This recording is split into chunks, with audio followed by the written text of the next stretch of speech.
Hi everyone, welcome to today's Science versus Bullshit, which is actually going to be a little bit different. I'm going to do, once I make sure everything is working, which is, God, I think that was the smoothest time I've ever done it. It's going to go really well. Yeah, I'm going to do a few client questions that I've had, partly because I'm slightly behind with them and partly because I think they're really interesting and hopefully other people will too. And the other thing that has gone crazy today is the post that I did this morning on smaller portion sizes. And I think part of it's because of the way that the media has obviously made it clickbaity, because shock, it was the Daily Mail. But it's been interesting, some of the comments, and also interesting from like a business standpoint. A lot of the comments are like, as long as, so the claim is we should have options, or the suggestion is we should have options where there's portion sizes that are 25% smaller for smaller people, and the example given is women, right? So a lot of people are like kind of upset about the fact that the example is women. And then the next part is like, well, as long as they're cheaper. And this kind of is an interesting concept of like, if people expect it to be 25% cheaper, they're going to be very disappointed, because when you really think about the business model of like a restaurant or something, there's absolutely no way that they could possibly make something 25% cheaper. Like, it would just be unsustainable. And yeah, so we'll see what happens with that. I think it's quite a sensible suggestion. But some people like to be outraged, and I get, like, you probably didn't have to mention women, but I also think it's just quite an obvious statement. And for sure, not all women. Some women need more calories, some women are bigger, some small men are bigger, some big women are bigger than small men, etc., right? It's not so much about the gender or the sex, which is a whole other conversation which I won't get into, but it's not really much about like being a man or a woman. It's just like being a smaller person, having lower energy expenditure, and thus it being useful actually to have portion sizes that are aligned with that. And I also understand the pushback of like, well, we should have choice to eat as much as we want or don't want. And I absolutely agree. They're not going to push, they're not going to be like, oh, you're a woman, you have to have this portion size. But equally, you have to understand that most people will eat the portion that they're given. And that's generally what we've been taught to do. And that's generally what you're driven to do. Whereas if there's a smaller portion, the likelihood is you will just eat a smaller portion, right? This kind of comes back to the argument that one of the easiest ways to lose fat is to look at the environment that you're living in and look at the portion sizes that you're having, as opposed to just trying to like white knuckle it. Like, actually, if you could create an environment that aligns more with the outcome that you want, then you're likely to get better results. Anyway, I'm going to go on to today's questions because I actually have many that I want to get through, and we'll see how many I actually get through, but I have quite high hopes of this, right? So the first one is, I've seen a lot of people talk about the anti-inflammatory diets. For example, Sophie Richards. Are these a thing? So yes and no. Mostly no, there isn't some magic anti-inflammatory diet. What there is a certain way of eating that is associated with lower levels of chronic inflammation. And chronic inflammation is linked to a whole host of metabolic diseases and is something that you do generally want to avoid. But the way that you would eat in order to reduce your inflammation is very much like how you would eat just for general health anyway, right? So it'd be things like eating lots of different plants, like fruits and vegetables and legumes and nuts and seeds, and enough healthy fats like olive oil and things that have omega-3 in, like fish, for example. And you would probably have lower ultra-processed foods and definitely lower trans fats and reduce the amount of alcohol that you're consuming. So it would kind of be broadly a Mediterranean style diet. It's not a specific anti-inflammatory diet, but that's the diet that we have the most research on that would reduce your inflammation the most. Also things like exercising consistently. And like the biggest thing by an absolute country mile is not being overweight, because basically that is what's causing the inflammation. It's not so much specific food groups. It's when fat cells become stretched and they start to release things like cytokines and inflammatory markers. That's what's causing the chronic level of inflammation. And I think people get too fixated on specific foods. So you don't need to like cut out dairy or cut out gluten if you're not celiac, or buy like random detox supplements or anything. Actually, the main things are just, are you sleeping enough? Are you eating in line with your energy demands, which means you're going to stay in a healthy, lean body? Are you exercising consistently? Are you getting in enough fruit and veg? Are you getting in some healthy fats? Are you getting in enough protein? Like it's literally just the basics of healthy dieting or living a healthy life. And is probably just a marketing, well, it is really just a bit of a marketing angle behind it, which a lot of these things are, you know, and sometimes I've not actually looked into this person's stuff, but sometimes the recommendations are actually broadly very good. They're kind of just making claims that like your body does anyway. Like you see this a lot with do this diet or exercise regime to increase insulin sensitivity. And it's like, okay, cool. Like any diet that's going to help you lose fat if you're overweight and going to encourage you to exercise consistently will increase insulin sensitivity. You don't need a specific diet for that. You will literally do it anyway. So that kind of stuff is just packaged up marketing hype. Next one. Despite broken sleep, I feel I am able to function normally and I feel okay/fine. But is this because you adapt to your new norm? How would you know if it's not serving you well? What can you look out for? And does this make sense? Yes, it does make sense. This is a brilliant question. So you can adapt to kind of feeling fine when you're underslept and feeling like that's maybe like your new normal. This often happens when you underfuel and overtrain as well. And I will say, I think I lived like that for years because you get habituated to how you feel, right? That becomes your normal. So when people are like, oh, how do you feel? You're like, yeah, fine. These are my normal energy levels. But if your normal energy levels are always quite low, you kind of forget how good you can feel. So this was when I was training like twice a day, completely unnecessarily. And I'm pretty sure for years I was like, yeah, I have decent energy. Like there was nothing wrong with my performance. I felt pretty good, I guess. And then when I reduced that, and I remember it was quite significant because there was like a change in my life where I just couldn't train that much.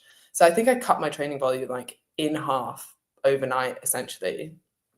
And it doesn't immediately happen. And I think this is why people kind of lull themselves into a false sense of security or like convince themselves that it's not so bad. So that might be with the sleep of like, I don't know, you try for a week going to bed earlier and it hasn't made that much difference yet. Then you're like, oh, it's fine. I actually do really well off only 5 hours sleep. But sometimes it takes a little bit longer. And I would say this is especially true if you're overtraining and underfueling. If you then start like eating a bit more and training a little bit less for a week, you're probably not going to really notice any difference. But if you do that for like a month or so, then you start to kind of see these like habitual energy levels increase. Yeah, so I don't know because I don't know exactly how much sleep you're getting. If you think that you're functioning really well off like 4 or 5 hours sleep, there are people that do, but they are very much the outliers. So you might be like, yeah, no, I think that is me.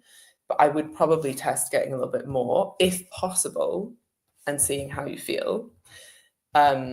Because I do think that, well, there's research behind this as well, but you do become like habituated to how you feel.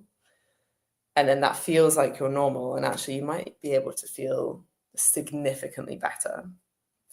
So yeah, I would have a think about that. Okay, can I take creatine while breastfeeding?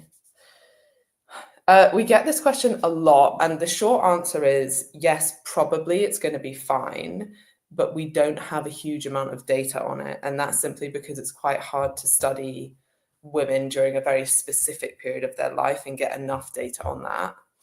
So there's not a huge amount of data on it. There's no mechanistic reason that it would be a negative. And just to kind of remind people, like creatine is a compound that your body makes anyway, and you will still get it from foods like meat and fish. It's just that if you wanted to saturate your creatine stores, it's going to be very hard to eat enough meat and fish, for example, to get in enough creatine to saturate those stores. That's why people supplement with it. There is a little bit of research, and it shows that, if anything, there's a protective effect of creatine on the fetus, which would potentially be a good thing. But saying that, there's no like distinct guidelines on this because there's just not a lot of research on it. So if you're worried about it, I'd be thinking, what are the pros and cons to this? Like, if you're genuinely concerned about taking it, I just wouldn't. I don't think there's like a big enough rationale that there's going to be a huge benefit. Would I take it if I was pregnant? Yeah, I probably would, because I think I've also seen research. I'd need to go back and look at this. But like the child's brain development is slightly better. It might be because there's like more oxygen delivery or optimized oxygen delivery. But I do imagine that it would be minimal. So I would think about the pros and cons to you. I would speak to your doctor about it and let them know if you are taking it, because the other thing that you want your doctor to know is that if they are doing your blood work, there might be higher creatinine levels in your blood, and then they might think there's an issue with your kidneys, but there's not. You're just supplementing with creatine. So speak to your doctor first, but generally there's no real reason that it wouldn't be okay. I just, to cover my own back, don't want to blanket recommend that, based on the fact we don't actually have any research to prove, or enough research to prove, that it's like safe and effective in pregnant women. But there's no real reason that it wouldn't be. Do with that information what you will. Why do some people say staying in a calorie deficit too long becomes your maintenance? Great question. Because they're explaining something that does happen, just in a slightly misleading way. So what does happen is that if you diet and you successfully diet and you lose weight, you become a smaller person. So to then maintain your new smaller frame or smaller body mass, you will need less calories. And this is less calories to maintain your body mass, but also less calories for any given movement, right? So if you compare even like walking up a flight of stairs when you're carrying 50 pounds of extra weight compared to walking up a flight of stairs when you're 50 pounds lighter, obviously you're going to burn less calories when you're 50 pounds lighter, right? So some of this is completely normal and inevitable and meant to happen. And I would term that metabolic adaptation. The second part of this is that most people, and there's really interesting research on this, but it's quite old now, and I'd quite like to see the research of people that are wearing like things that measure their activity levels, because what tends to happen is when people reduce their calories, they also subconsciously reduce their expenditure. When we had less data on this, it was actually quite common for people to start eating less, but then adjust their calories or adjust their expenditure in a way that they spent so much less calories that they weren't actually in a deficit, or they were in a much, much smaller deficit than would be predicted. I would imagine that happens less now because you can track your steps. So what used to happen is subconsciously you'd like just start moving less, but you wouldn't really notice. But now that everyone has step counts on their phone or on their watches, it's much easier to track if that is happening or not. On top of that, there is more, I guess, like spontaneous movement, like fidgeting or like moving your hands around when you speak, like I do all the time. That tends to reduce as well, as your body's kind of trying to preserve energy. So there's two ways that your body responds to a calorie deficit, one of them being like increasing hunger and one of them being reducing energy expenditure. And generally people who find fat loss harder are people who respond more strongly to a calorie deficit. So they defend their energy stores more strongly. So when you do reduce their calories, they actually do find that they move less without even thinking about it. It's not that they're being lazy, it's just that that's how their body responds. And there are some people where when you reduce their calories, their hunger ramps up to a much stronger extent than other people. So it's not as easy for everyone to lose weight, and there are genetic components to this as well.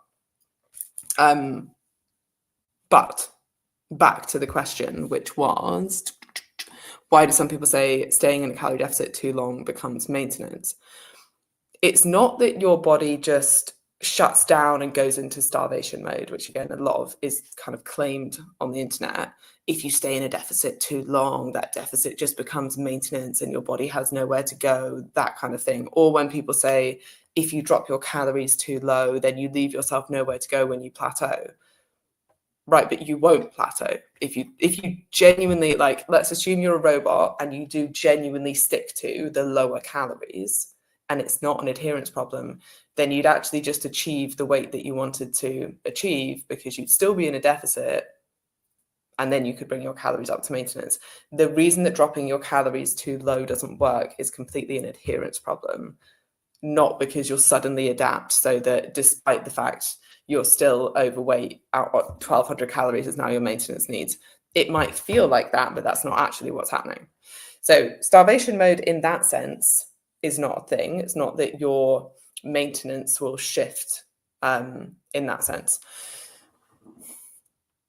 I guess a good analogy for this is if you start with like a big house, for example, you start with a big house and you need to heat the whole house, you will need a higher heating bill, or you will have a higher heating bill. And then if you move into a smaller house, i.e. a smaller body, you will need less heat and your heating bill will be reduced. And your heating bill is your calorie expenditure, right? So you need less heat. It's actually quite a good analogy because so much of calorie expenditure is heat production. But anyway, hopefully that kind of helps people figure that one out.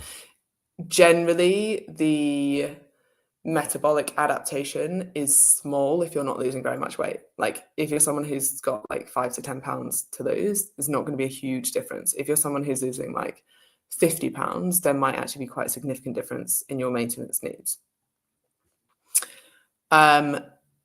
Okay. I joined Commit to 6 this time last year, and I just want to say for me that it has not been a quick fix, mainly working on my relationship with food, but it has absolutely been worth it. And I am in such a better position now. I'm so much more compassionate towards myself and I more easily see the bigger picture. It's not a question, just to say, hang in there, it's worth it. Oh, that's nice. Okay, how strong is the evidence for SAD lamps? So I looked this up.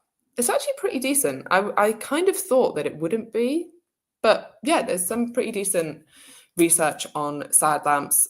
By the way, that's seasonal affective disorder and lamps, basically to, I guess, trick your body into thinking that there's more sunlight. So you do need an actual SAD lamp that is bright enough. And the protocols that I looked up are mostly like 20 to 30 minutes. They're mostly in the morning, so you're setting your circadian rhythm. And obviously it's best to do in the winter or I guess early autumn. There is some decent research that it's better than placebo, and then there's some comparisons to antidepressants in terms of effect size, and actually some of them are quite similar. Now, I would suggest that this would only be effective if the depression is due to seasonal affective disorder, obviously. So bear that in mind. But you need to make sure that the light is bright enough. You need to make sure that you use it at the right time of day. And yeah, I think that was basically it. But I think they're definitely worth trying. Like, as everyone here will probably know, I would absolutely tell you if I thought it was a waste of money. I think this is one thing I'd be like, yeah, I think it's worth trying. This is a really interesting question. Let me get it up.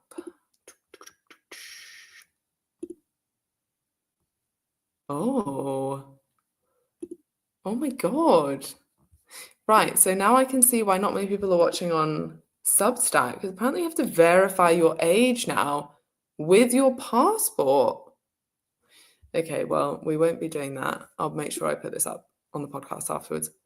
Okay, here's the question. I feel frustrated about more and more coaches and fitness people I follow going on GLP-1 drugs and explaining why they are doing it. It's getting to the point where we keep getting told that they are helpful for all, and it's almost as if in some cases we would genuinely ask, then why wouldn't I just do them myself? Seeing as though they are so amazing. What are your thoughts? So I totally get this. I think there's a few things going on. I think for the right people, they are incredibly effective. They are life-changing. They have a huge positive impact on your life if you're someone who is obese or type 2 diabetic. But if you're not, and you're still, I guess, listening to that messaging, I don't think the juice is worth the squeeze. Is that the right saying?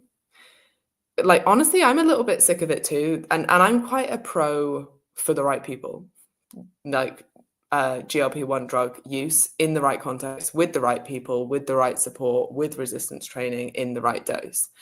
And I think one of the big problems that we're seeing more and more of, and probably will only become more common, is people who are taking them, not exercising, because they still see exercise as just a tool to lose weight, and they're able to lose weight without exercise, meaning that a large proportion of the weight that they're losing, because of the size of deficit that they can maintain, which most people can never maintain without drugs, means that they're losing a huge proportion of the total weight that they lose as muscle mass.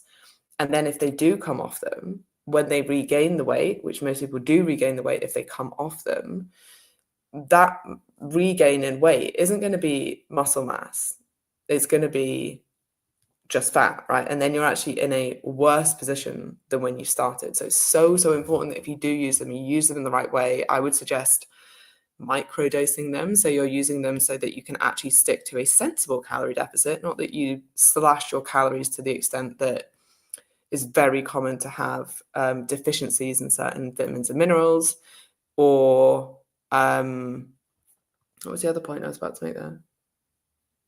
Oh, or just like your energy levels are so tanked that you can't exercise, or that you just don't think exercise is important because you're losing weight anyway. Like, these things are really important. Anyway, I do think that some people are using them. I don't know if I've seen that many coaches using them, but I guess that is a thing. If you're saying that it is, it said here that I'm sick of seeing coaches using them and then saying that they're good for everyone. I mean, I personally wouldn't want to. Like, I could quite easily get my hands on them, very easily if I wanted to. But I like eating, and I like being a little bit hungry, and I like enjoying food. And for people who don't need them, i.e., who can change with their habits with the right support, it's an unnecessary cost, and there are side effects. There are the potential to be like dependent on these medications. And I also think it's important to note, like, it's not so much of a shortcut as what people think. You still need to diet and exercise. You still need to eat well. You still need to get your steps in. You still need to sleep consistently.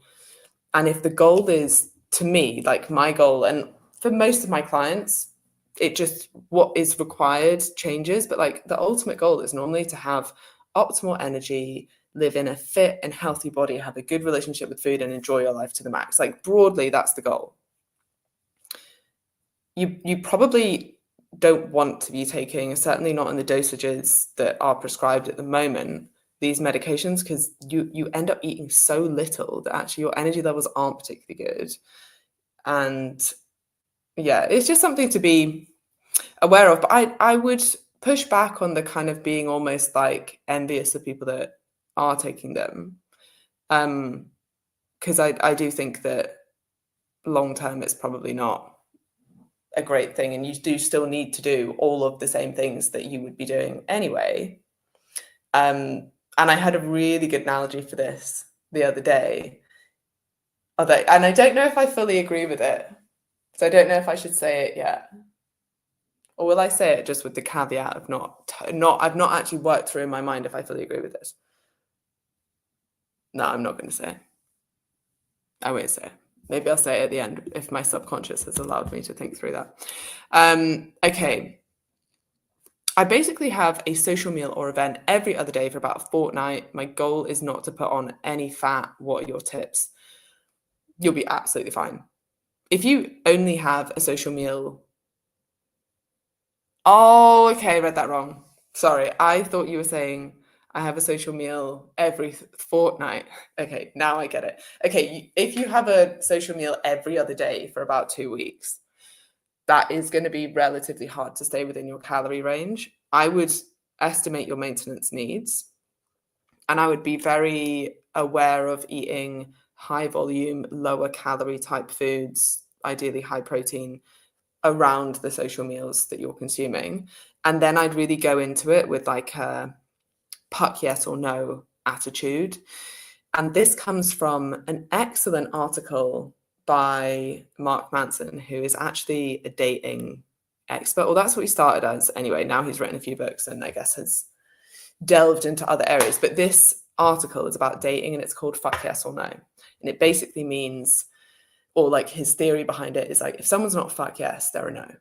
So I apply that to food choices. So if something's not a fuck yes, it should be a no. And you should have high enough standards to be like, do you know what? That crappy Sainsbury's own mince pie isn't a fuck yes for me, but my mum's homemade mince pie, that is a fuck yes to me, right? And so you're making these choices, but it just means like you say yes to the things that you really want, but you probably say no to like the fifth roast potato, because actually by that point you're not getting as much enjoyment from that food. And I think another way to think about this is the law of diminishing returns and how that applies to your enjoyment of food.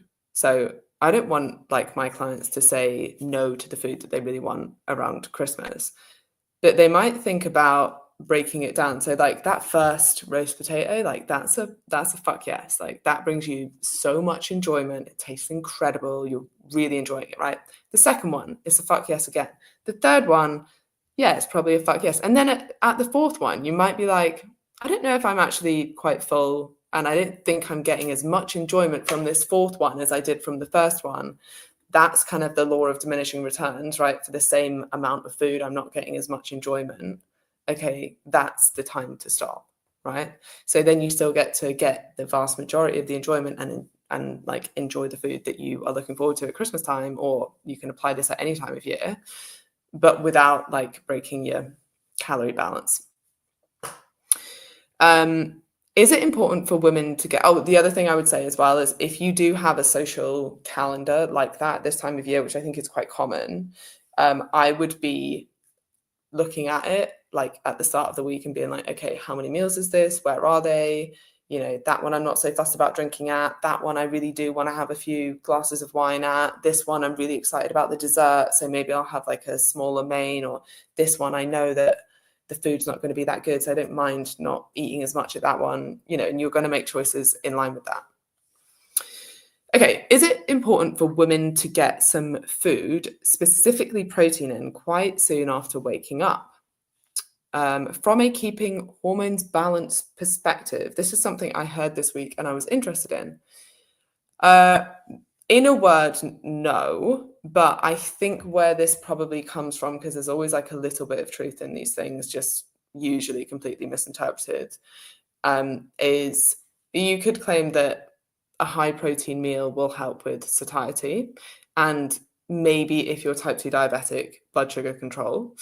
There are some studies that show that if you front load your calories, i.e. you eat more in the morning compared to later on in the day, then you have better glycemic control. That could be a kind of claim to eat more in the morning, for example. Probably more important for someone who has poor glycemic control, i.e. someone who's insulin resistant or has type 2 diabetes, or potentially PCOS. There's some really interesting research on meal timing in PCOS as well. But there's not any strong evidence that you need to specifically eat protein within like X amount of time of waking up, especially not for hormone balance in otherwise healthy women. So I wouldn't over stress about that. What's much more important is the total protein that you're eating over the day, your overall pattern of eating, and that aligns with how you like to eat and what you can adhere to and what you're going to stick to long term and not feel restricted on, as opposed to worrying about like getting in protein within 30 minutes of waking up, for example. Okay, how to stick to your calorie deficit when you're constantly going over or being at the top end of your calories. Right, so it's a bit of a checklist I would go through here. I'd be thinking, do I need to reassess my calorie range? Like maybe it should be or could be slightly higher. Do I have enough structure? Because if every day you're like, oh, I keep going over, like, are you going into every day being like, well, hope I hit my calories today? Or are you like, okay, I didn't hit them yesterday. Why was that? Oh, I overate in the evening. Okay, well, why did you overeat in the evening? Maybe I didn't plan the start of my day well enough. Maybe I need to have a bigger breakfast or plan my lunch so that I'm not coming home absolutely starving and then just like overeating in the evening. Do you have some kind of structure? I would highly recommend that you follow the 3-to-1 structure because it's a nice balance between structure and pre-made decisions and then flexibility as well. And then I'd also look at your food choices because I think too many people focus on total calorie number and don't look enough at the food choices. As an example of this, I am willing to bet I could make a client more satiated on 1,600 calories than 1,800 calories simply by looking at the food choices that they're making so that you've got more protein, higher food volume. I mean, those are the kind of the key things, but I do have a guide for this. So if anyone is interested in it, just message me on Instagram after this, hunger, and I will send you my ultimate guide for hunger that I wrote that's based on the science and evidence that we have around the most satiating foods and the way to eat foods in order to make them more satiating.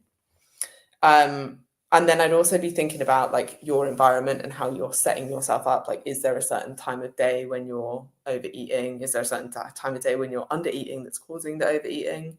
And I would go through those things. But I mean, the primary thing would be like, let's make sure that this is the right calorie range for you.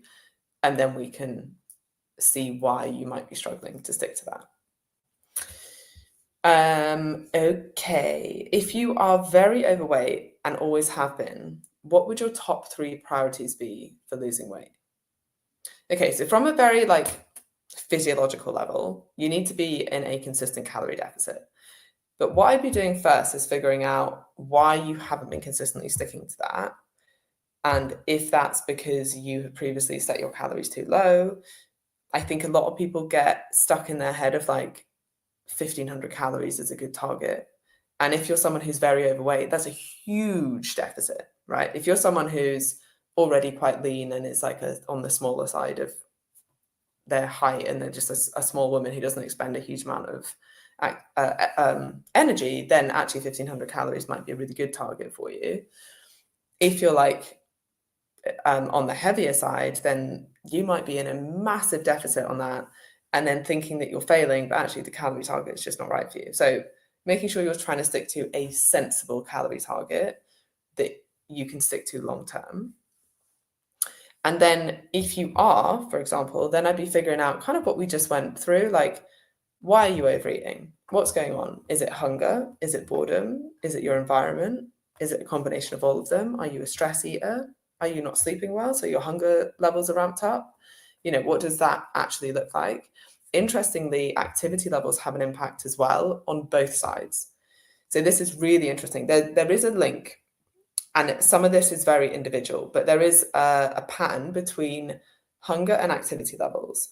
And when someone actually has very low activity levels, their hunger tends to be dysregulated. When someone has like relatively moderate activity levels, their hunger is quite regulated to those activity levels. And when someone has very high energy levels, then actually hunger ramps up like too much, which is why we often see people who are doing things like training for marathons, for example, having very high hunger levels and that actually being very hard to manage their hunger. And people end up putting on weight despite exercising more and thinking, oh, I would probably lose weight in this scenario. The next thing I'd be thinking about is if you have a long way to go, it can feel really overwhelming. So I would break this down into milestones, right? I wouldn't be like, I need to lose 100 pounds. I'd be like, okay, can I lose the next 2 pounds? Okay, I think that's doable. Right, let's focus on that. And then from there, can we do another chunk? And focus on like small milestones as opposed to looking at how far you have to go, because that can feel really overwhelming and like, oh, I just want to give up.